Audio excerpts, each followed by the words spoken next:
रोज रोज नाश्त्यामध्ये काय बनवायचं हा मोठा प्रश्नच आहे. जे खमंगी असेल, पौष्टिकी असेल आणि सगळ्यांना आवडणारी असेल, तशीच ही आजची रेसिपी आहे.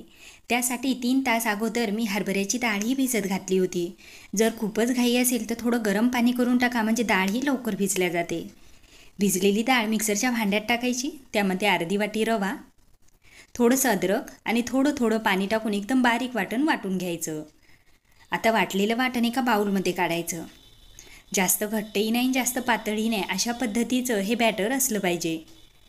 त्यामध्ये बारीक चिरलेला भरपूर कांदा, खिसलेली काकडी, काकडीच्या ऐवजी तुम्ही कद्दू खिसून टाकला तरी चालेल, बारीक चिरलेली कोथिंबिरी, कढीपत्ता, जर घरात अजून काही भाज्या असतील त्याही घातल्या तरी चालेल, जिरं, थोडासा ओवा चोळून घालायचा, कुटलेली लाल मिरची, धनाजिरा पावडर, हळदी पावडर, एका लिंबाचा रस, चवीनुसार मीठ टाकायचं आणि मिक्स करून घ्यायचं.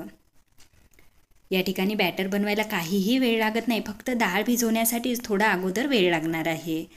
आता सगळ्यात शेवटी चिमूटभर खायचा सोडा टाकायचा आणि मिक्स करायचं.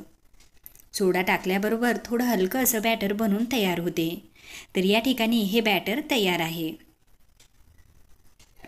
गॅसवर पॅन ठेवला, त्यावर थोडंसं तेल टाकून घेतलं, त्यावर जिरं, मोहरी आणि थोडेसे तीळ फिरून घेतले आणि तयार बॅटर त्यावर टाकून द्यायचं आहे. आता लहान मोठे तुम्ही हव्या त्या आकाराचे बनवू शकता. आता याचे आप्पे बनवले तरीही चालेल. हलकंसं फिरून घ्यायचं, त्यावर झाकण ठेवायचं आणि मीडियम गॅसवर सरफेस वरची सुकेपर्यंत होऊ द्यायचं आहे. त्यावर थोडंसं तेल टाकून घ्यायचं आणि उलथून घ्यायचं आहे.